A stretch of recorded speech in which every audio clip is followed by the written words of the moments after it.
Sudah terbukti, 87% lansia tidur nyenyak dalam 7 hari pakai ramuan ini. Istri pun sampai kaget suami jadi 10 tahun lebih muda. Dan tulis pendapat Bapak, Ibu di kolom komentar. Ibu yang terkasih, sekarang usianya berapa dan menonton dari kota mana? Silakan tulis di komentar. Semoga kita bisa saling menyapa dan saling mendoakan kebaikan.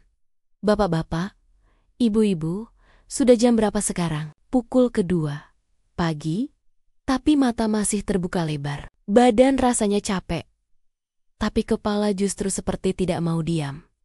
Lampu sudah dimatikan, kamar sudah tenang, tapi mata tetap tidak mau terpejam. Kalau bapak, ibu sedang menonton video ini di tengah malam, percayalah, Bapak tidak sendirian. Saya tahu betul rasanya. Berbaring lama memejamkan mata, tapi pikiran tetap berputar. Jam berdetak makin lambat. Suara jangkrik di luar makin terdengar jelas. Kadang baru terlelap. Setengah jam kemudian terbangun lagi. Entah kenapa, lalu mulai menghitung detik demi detik, sambil berharap bisa tidur kembali. Malam terasa panjang sekali, dan paginya tubuh terasa berat. Kepala pusing, mata perih, badan lemas, dan kadang suasana hati juga jadi mudah marah. Banyak lansia yang datang ke klinik saya dengan keluhan seperti ini. Mereka berkata, "Dok, saya sudah minum obat tidur, tapi tetap tidak bisa tenang. Nah, malam ini saya ingin berbicara langsung dari hati. Saya Dr. Hanum. Dokter yang sudah lebih dari 20 tahun menangani pasien lansia dengan berbagai keluhan, mulai dari jantung, ginjal, saraf, sampai tidur. Dan malam ini, saya akan membongkar 6 penyebab utama kenapa banyak orang lanjut usia sulit tidur, nyenyak serta cara alami mengatasinya. Tanpa obat kimia, semua bisa dilakukan di rumah sederhana dan aman. Jadi sebelum lanjut, tolong bantu saya dulu ya. Klik tombol subscribe agar Bapak, Ibu tidak ketinggalan tips kesehatan alami lainnya. Dan tuliskan di kolom komentar dari daerah mana Bapak Ibu menonton malam ini. Apakah dari Surabaya, Medan, Makassar, Bandung, atau Yogyakarta? Saya ingin tahu cerita Bapak Ibu semua, karena setiap kota punya kisahnya sendiri. Tapi satu hal yang sama, semua manusia butuh tidur yang damai. Mari kita mulai ceritanya. Beberapa tahun lalu, ada seorang pasien saya bernama Pak Hendro, berusia 72 tahun. Tinggal di Surabaya. Beliau mantan guru SMP, seorang pria yang dulunya sangat disiplin dan penuh semangat dalam mendidik murid-muridnya. Setelah pensiun, hidupnya terlihat tenang.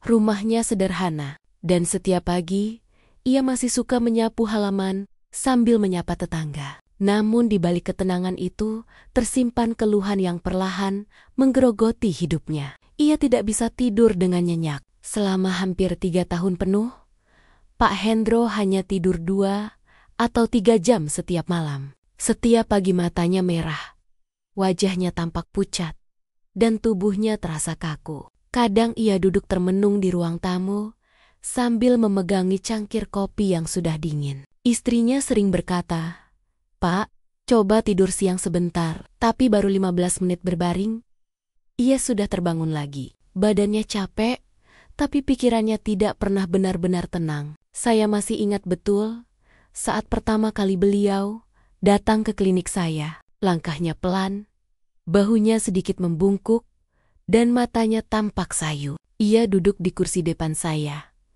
menarik napas panjang lalu berkata dengan suara lelah, "Dok, saya ini capek sekali. Saya ingin tidur."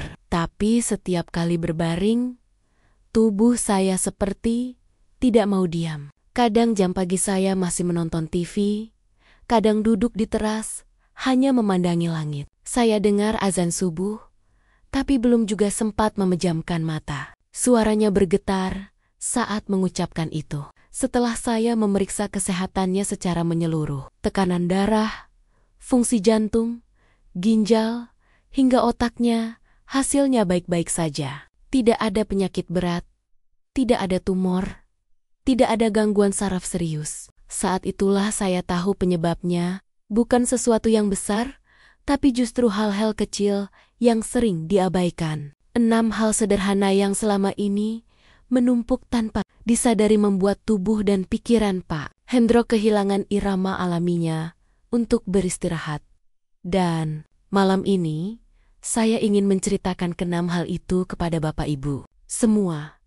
Karena bisa jadi, apa yang dialami Pak Hendro dulu juga sedang dialami oleh Bapak atau Ibu saat ini. Hal ini bukanlah rahasia medis yang sulit diarti, tapi kenyataan sederhana yang bisa diperbaiki dengan langkah kecil di rumah. Jadi, mari kita pelajari bersama-sama perlahan dengan hati yang tenang. Penyebab pertama, produksi melatonin menurun. Kalau kita berbicara soal tidur, maka kita tidak bisa lepas dari satu hormon penting bernama melatonin.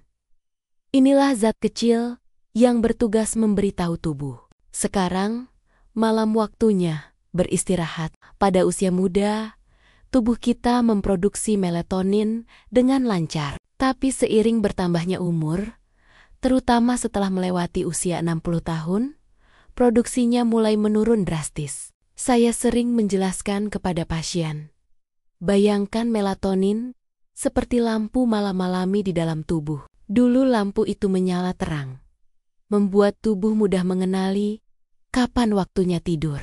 Namun, seiring usia baterainya mulai melemah, cahayanya redup, sinyalnya samar, dan akibatnya tubuh menjadi bingung kapan harus memejamkan mata. Itulah mengapa banyak lansia yang meski sudah berbaring lama tetap terjaga berjam-jam. Mereka bilang, "Dok, saya sudah capek, tapi mata tetap tidak bisa terpejam." Padahal bukan karena tubuhnya tidak mau tidur, tetapi karena otak tidak menerima sinyal yang cukup kuat untuk memulai tidur. Kabar baiknya, kita bisa membantu tubuh memproduksi melatonin secara alami. Salah satu cara paling sederhana adalah dengan minum madu hangat sebelum tidur.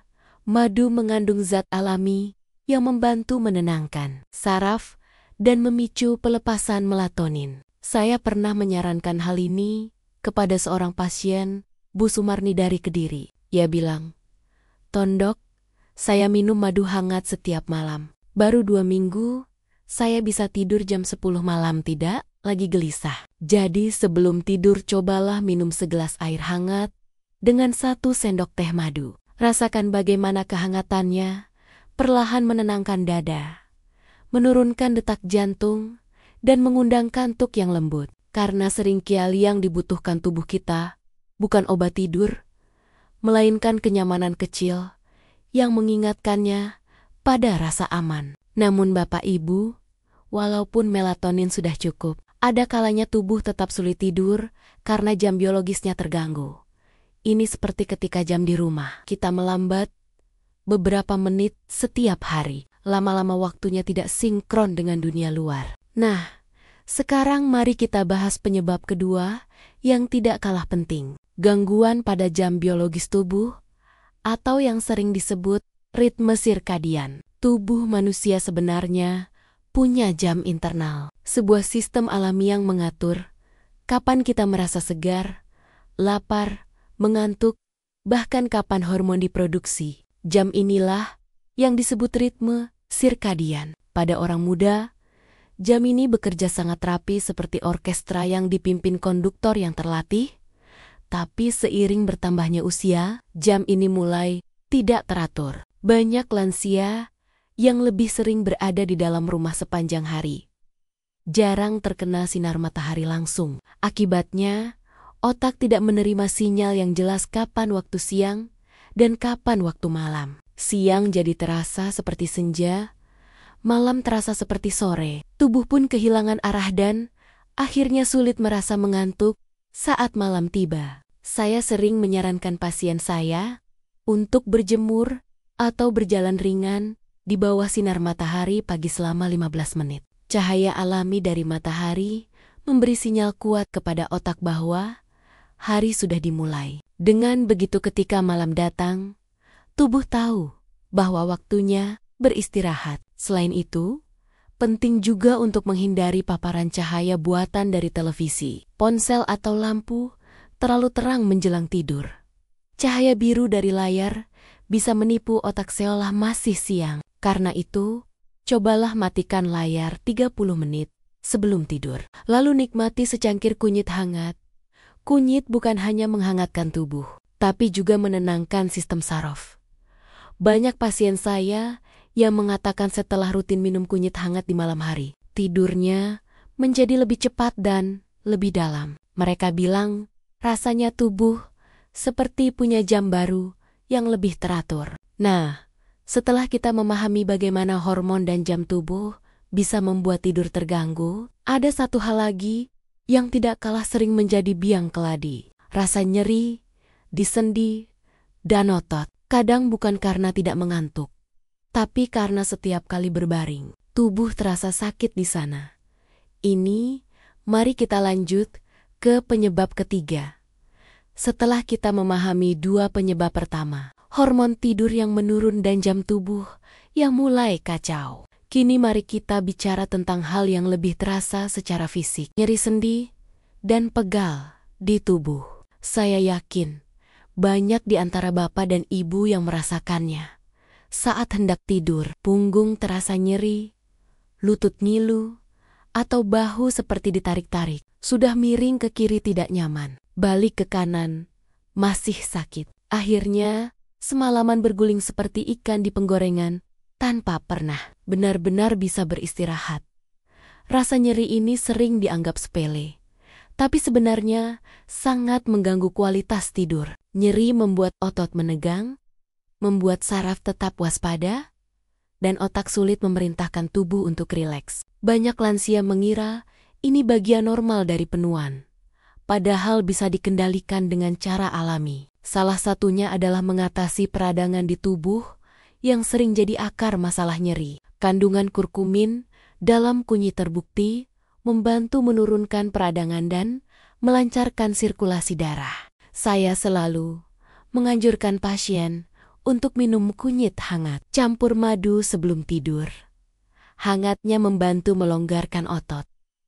Sementara kurkumin bekerja menenangkan saraf dari dalam. Saya masih ingat Bu Endang dari Bandung, seorang ibu berusia 68 tahun. Ia sudah lama tidak bisa tidur karena lututnya niut-niutan setiap malam. Tapi setelah rutin minum kunyit madu, setiap malam selama 1 minggu, beliau tersenyum saat kontrol dan berkata, "Dok, sekarang saya bisa tidur nyenyak lagi. Lutut saya pun tidak sesakit dulu." Badan manusia sebenarnya punya kemampuan luar biasa untuk menyembuhkan dirinya sendiri, asal diberi kesempatan. Dan kesempatan itu datang lewat tidur yang cukup dan tenang. Maka jika tubuh masih sering terasa nyeri di malam hari, jangan buru-buru mencari obat tidur. Rawat dulu sendinya. Tenangkan dulu ototnya. Karena ketika rasa sakit berkurang, tubuh akan menemukan ritme tidurnya sendiri. Namun, ada kalanya Bapak Ibu sudah tidak merasa nyeri, sudah minum ramuan hangat, tapi masih juga sulit terlelap. Nah, jika itu yang terjadi, penyebabnya bisa jadi bukan di tubuh, tapi di pikiran. Pikiran yang terlalu aktif, terlalu banyak beban, bisa membuat tubuh seolah tidak mengenal rasa tenang. Mari kita lanjut ke penyebab berikutnya.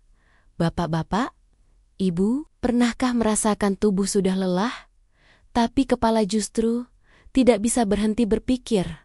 Saat semua orang di rumah sudah tertidur, tapi kita masih memandangi langit-langit komar sambil memikirkan berbagai hal.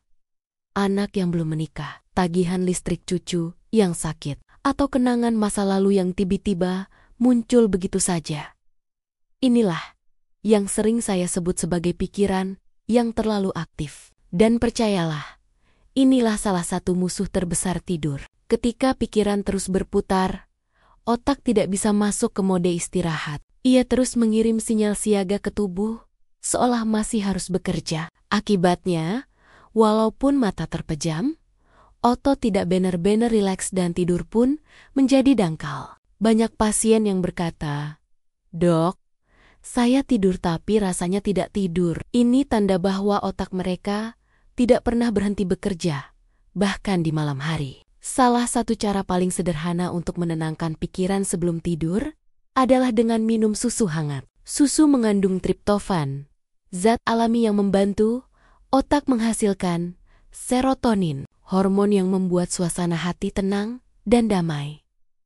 Dari serotonin inilah melatonin terbentuk, hormon yang membantu kita tidur. Saya pernah memiliki pasien bernama Pak Joni dari Yogyakarta yang sudah bertahan-tahan kesulitan tidur karena stres memikirkan anak kanonnya yang merantau. Saya minta beliau membiasakan minum segelas susu hangat setiap malam sambil menarik napas dalam dan mengucapkan rasa syukur. 2 minggu kemudian, ia datang kembali dengan wajah segar dan berkata, "Dok, saya tidur sekarang seperti dipeluk dari dalam.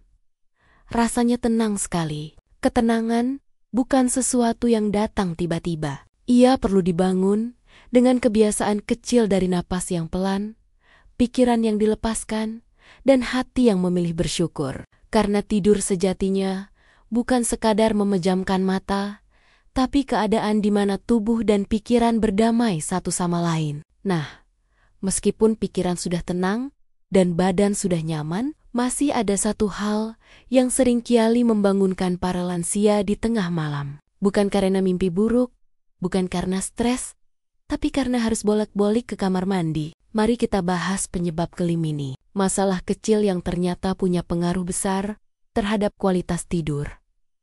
Masalah ini mungkin terdengar sederhana, tapi sesungguhnya sangat sering membuat tidur para lansia berantakan. Banyak yang berkata kepada saya, "Dok, saya baru mau tidur, tapi tiba-tiba ingin ke kamar mandi. Kadang bukan cuma sekali, tapi bisa 3-4 kali dalam semalam." Bayangkan, setiap kali baru saja terlelap, harus bangun lagi, berjalan ke toilet, lalu berusaha memejamkan mata kembali. Akibatnya, tubuh tidak pernah benar-benar mencapai tidur dalam yang memulihkan tenaga. Kenapa hal ini bisa terjadi? Salah satu penyebab paling umum pada pria lansia adalah pembesaran prostat. Sedangkan pada wanita seringkali karena otot dasar panggul yang mulai melemah. Namun, ada pula penyebab lain, seperti gula darah yang tidak stabil atau kebiasaan minum air terlalu dekat waktu tidur. Tubuh lansia lebih sensitif terhadap keseimbangan cairan, sehingga sedikit saja kelebihan minum bisa membuat kandung kemih cepat penuh. Solusinya tidak sulit, hanya perlu disiplin. Pertama, atur waktu minum air. Minumlah cukup banyak di siang hari agar tubuh tidak dehidrasi, tapi kurangi 2 jam sebelum tidur. Kedua, lakukan latihan otot dasar panggul sederhana. Duduk tegak, tahan otot seperti sedang menahan kencing selama 5 detik. Lalu, lepaskan. Ulangi 10 kali. Latihan kecil ini, bila dilakukan rutin, dapat membantu menguatkan kandung kemih dan mengurangi frekuensi buang air kecil di malam hari. Selain itu, madu ternyata juga bisa membantu menstabilkan kadar gula darah di malam hari, sehingga dorongan untuk buang air kecil menjadi lebih terkontrol. Saya punya pasien bernama Pak Suryo dari Magelang, yang tadinya harus ke toilet 4 kali setiap malam. Setelah menerapkan pola minum yang teratur dan rutin minum madu hangat sebelum tidur, frekuensinya menurun menjadi 1 kali saja. Sekarang ia bilang, "Tidur saya akhirnya utuh lagi, Do." Tubuh yang cukup istirahat akan memperbaiki hampir semua sistemnya sendiri, termasuk ginjal dan kandung kemih. Karena itu, jangan biarkan kebiasaan kecil ini merampas hak tubuh Bapak, Ibu untuk beristirahat penuh. Tapi ada juga sebagian lansia yang tidak terbangun karena ingin ke toilet, melainkan karena napasnya tiba-tiba berhenti sesaat saat tidur. Pernahkah istri atau suami Bapak berkata, "Tadi malam kamu ngorok keras, lalu tiba-tiba diem seperti tidak bernapas"? Nah, ini tanda khas dari kondisi yang kita bahas berikutnya. Sleep apnea ringan, Sleep apnea terdengar menakutkan, tapi sebenarnya sangat umum terjadi pada usia lanjut. Keadaan ini muncul ketika saluran napas bagian atas tertutup sementara saat tidur. Biasanya karena otot di sekitar tenggorokan menjadi terlalu rileks. Akibatnya, aliran udara berhenti beberapa detik. Kadar oksigen turun dan otak langsung memberi perintah darurat. Bangun. Itulah sebabnya banyak orang tiba-tiba terbangun di tengah malam tanpa tahu kenapa. Lalu merasa jantungnya berdebar dan napasnya pendek. Saya pernah menangani pasangan lansia dari Semarang, Pak Wiro dan Bu Lastri. Bu Lastri datang ke klinik dengan keluhan sederhana. Dok, saya tidak bisa tidur karena dengkuran suami saya keras sekali. Kadang saya takut dia tiba-tiba berhenti napas. Setelah diperiksa benar, Pak Wiro mengalami sleep apnea ringan.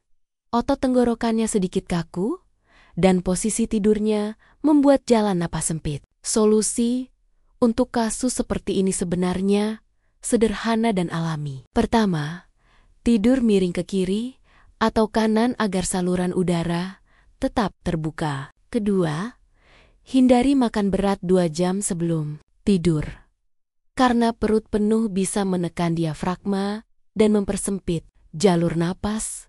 Dan yang ketiga, yang paling saya sukai minum, kunyit hangat sebelum tidur.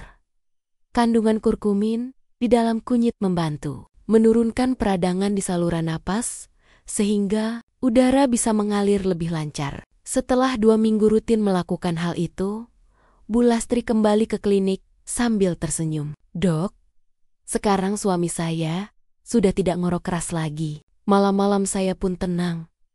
Tidak takut mendadak diam. Mendengar cerita itu, saya ikut tersenyum. Karena ketika seseorang bisa kembali tidur nyenyak, sebenarnya ia baru saja mendapatkan kembali kualitas hidupnya.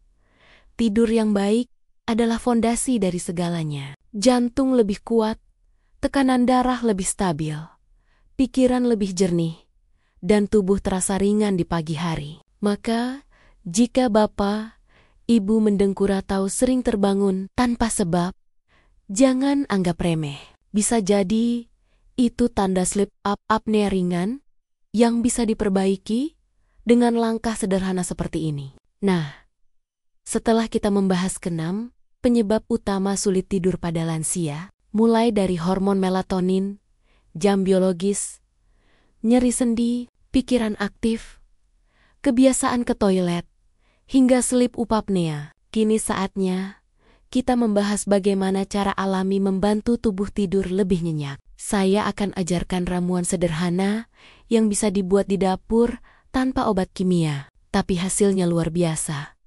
Sekarang Bapak dan Ibu, setelah kita tahu apa saja penyebab sulit tidur, saya ingin berbagi satu cara sederhana yang bisa dilakukan di rumah. Cara ini alami, aman, dan sudah membantu banyak pasien saya tidur lebih nyenyak tanpa obat.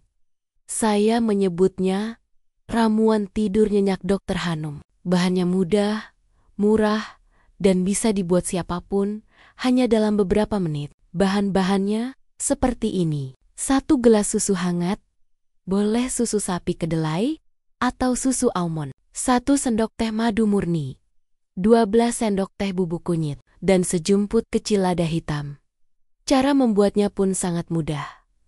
Pertama, panaskan susu sampai hangat. Jangan sampai mendidih.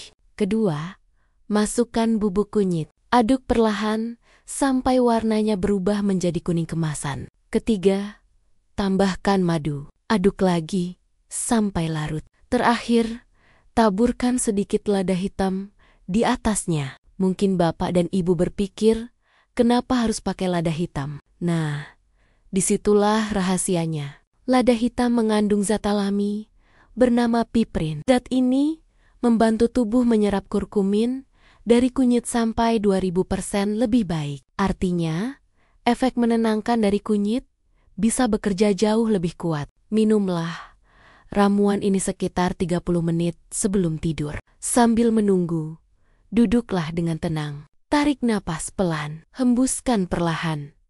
Nikmati aromanya Biarkan hangatnya menyebar ke seluruh tubuh.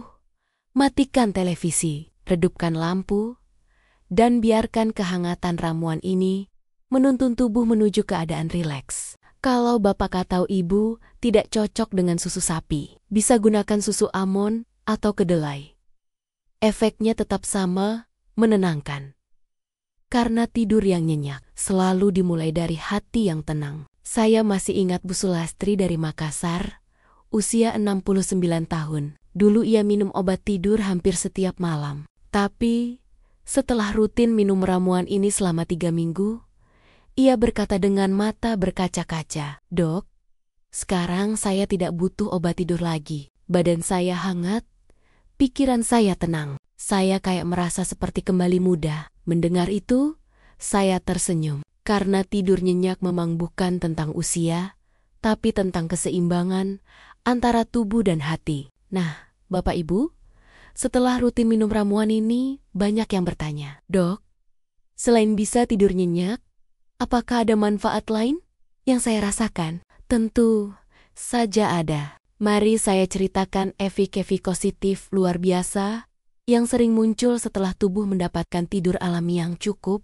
Tidur yang cukup dan tenang itu seperti menekan tombol reset di tubuh kita. Saat kita tidur nyenyak, tubuh sebenarnya sedang bekerja keras memperbaiki diri. Otak membersihkan racun, jantung menurunkan ritmenya dan hormon, pertumbuhan bekerja, memperbarui sel-sel tubuh. Hasilnya luar biasa. Daya ingat meningkat, suasana hati membaik, bahkan libido dan semangat hidup bisa kembali. Banyak pasien saya yang awalnya hanya ingin tidur nyenyak, tapi setelah minggu rutin minum ramuan ini, mereka datang dengan wajah cerah dan bercerita, "Dok, saya tidak hanya bisa tidur, tapi juga merasa lebih bahagia. Saya tidak gampang marah lagi." Itu karena ketika tidur cukup, hormon stres berkurang dan hormon bahagia meningkat. Tubuh jadi lebih tenang, pikiran lebih jernih, dan langkah di pagi hari terasa lebih ringan. Selain itu, tidur yang berkualitas juga memperkuat daya tahan tubuh. Bapak, Ibu yang tadinya mudah masuk angin atau sering flu, menjadi lebih jarang sakit. Kulit pun tampak lebih segar karena aliran darah membaik. Tidur bukan sekadar istirahat. Tidur adalah proses penyembuhan alami yang diberikan Tuhan. Saya pernah mendapat pesan dari pasien lama, Pak Rashid dari Medan. Beliau berkata, "Dok, saya sekarang bangun pagi dengan senyum." Istri saya bilang, "Saya kelihatan lebih muda." Padahal beliau hanya melakukan satu hal, tidur dengan damai setiap malam. Itulah kekuatan tidur yang sesungguhnya. Namun sebelum Bapak Ibu mencoba ramuan ini di rumah, saya ingin memberikan peringatan dan tips aman. Karena meskipun bahan-bahannya alami, setiap tubuh punya kondisi yang berbeda. Mari kita bicarakan dengan hati-hati agar manfaatnya bisa dirasakan tanpa efek samping. Ramuan ini pada dasarnya aman.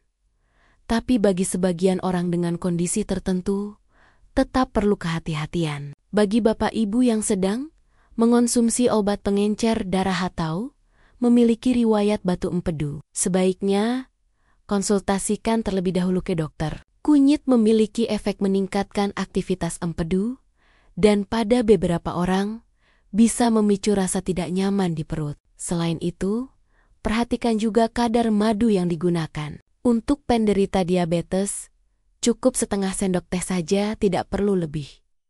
Tujuannya bukan untuk membuat manis, tapi untuk menyeimbangkan hormon tidur. Dan yang paling penting, dengarkan tubuh Anda sendiri. Tubuh punya bahasa yang jujur. Kalau setelah minum ramuan terasa mual atau perut hangat berlebih, hentikan dulu atau kurangi dosisnya. Ingat, setiap orang unik. Yang bekerja baik untuk satu orang, belum tentu sama bagi orang lain. Yang terpenting adalah niat dan ketenangan hati saat melakukannya. Minuman ini bukan hanya soal bahan, tapi soal suasana. Jangan minum sambil terburu-buru atau sambil memegang ponsel. Minumlah dengan penuh kesadaran, seolah sedang memberi hadiah kepada tubuh sendiri. Dan kini, Bapak, Ibu, setelah kita mempelajari semua penyebab, solusi, dan cara alaminya, izinkan saya menutup pembahasan malam ini dengan sebuah pesan penuh harapan. Pesan ini saya tujukan kepada setiap orang yang mungkin sudah bertahun-tahun kehilangan tidur nyenyak, agar kembali percaya bahwa istirahat yang damai masih bisa diraih di usia berapapun. Bapak, Ibu, tubuh manusia itu seperti mobil klasik. Walau sudah tua, kalau dirawat dengan sabar, diganti olinya, dipanaskan setiap pagi, dan dijaga bahan bakarnya, mobil itu tetap bisa berjalan mulus, bahkan lebih awet daripada mobil baru. Begitu juga tubuh kita. Mungkin sendinya sudah tidak sekuat dulu, matanya tidak seterang dulu, tapi jiwanya masih bisa bersinar. Bayangkan, 2 minggu dari sekarang, setiap malam sebelum tidur, Bapak duduk tenang di tepi ranjang, meneguk ramuan hangat perlahan. Tidak ada lagi rasa cemas, tidak ada lagi kepala penuh pikiran. Lampu kamar redup, udara malam terasa damai. Lalu perlahan, mata mulai terasa berat, napas melambat, dan tubuh pun menyerah kepada ketenangan. Pagi datang, mata terbuka dengan ringan, badan segar, hati lapang. Itulah tanda bahwa tubuh Bapak Ibu mulai pulih dari dalam. Tidur nyenyak bukan hal mustahil. Meski usia sudah lanjut, tidur nyenyak bukan soal obat, tapi sokara kita berdamai dengan diri sendiri. Jadi malam ini, sebelum Bapak Ibu memejamkan mata, tarik napas dalam, ucapkan syukur, dan biarkan tubuh beristirahat tanpa rasa bersalah. Karena tubuh yang sudah setia bekerja seharian, pantas mendapatkan damainya malam. Saya Rahmat percaya bahwa setiap manusia berapapun usianya punya hak untuk tidur dengan tenang, bangun dengan senyum, dan menjalani hari dengan semangat baru. Jangan lupa untuk subscribe, like, dan bagikan video ini kepada teman atau keluarga yang mungkin juga sedang berjuang dengan tidur mereka. Semoga malam ini menjadi awal dari tidur terbaik dalam hidup Anda. Tetap sehat, tetap semangat,